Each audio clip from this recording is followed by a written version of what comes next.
എല്ലാവിധ ലാബ് ടെസ്റ്റുകൾക്കും MHL smart labs, Dubai road, Eriyad, Bahadur mall, Kara and Manus properties, Asmabi college. പുതുവർഷ പുലരിയിൽ കൊടുങ്ങല്ലൂരിലെ എടവിലങ്ങിൽ വീടിന് നേരെ ആക്രമണം. ജനൽച്ചില്ലുകൾ അടിച്ചു തകർത്തു. എടവിലങ്ങ് വിലങ്ങപ്പാടം പുത്തൻകാട്ടിൽ പ്രതാപന്റെ വീടിന് നേരെയാണ് ആക്രമണമുണ്ടായത്. ഇന്നു പുലർച്ചെ 12:30-യോടെയായിരുന്നു സംഭവം. 7ഓളം ജനൽച്ചില്ലുകളാണ് ആക്രമികൾ അടിച്ചു തകർത്തത്. ശബ്ദം കേട്ട് വീട്ടുകാർ ഉണർന്നപ്പോഴേക്കും ആക്രമികൾ രക്ഷപ്പെട്ടു. ഈ സമയം പ്രതാപനും ഭാര്യ സുഷ്മതയും മാത്രമേ വീട്ടിലുണ്ടായിരുന്നുള്ളൂ. CPM അനുഭാവിയായ പ്രതാപൻ പഞ്ചായത്ത് തിരഞ്ഞെടുപ്പിൽ സജീവമായിരുന്നു. ഇതാണ് ആക്രമണത്തിന് കാരണമായതെന്ന് ആരോപണമുണ്ട്. കൊടുങ്ങല്ലൂർ DYSP PC ബിജുകുമാറിന്റെ നേതൃത്വത്തിലുള്ള പോലീസ് അന്വേഷണം ആരംഭിച്ചു.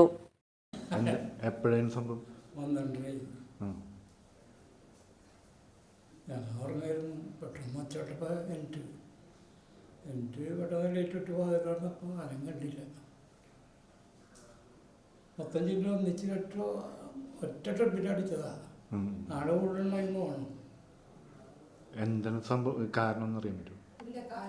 ഒന്നും അറിയില്ല. കാരണമൊന്നുമില്ല. പറഞ്ഞിട്ടുണ്ടാണ് ഒരാളും വഴക്ക മറ്റുള്ള പ്രശ്നമൊന്നും ഉണ്ടായില്ല.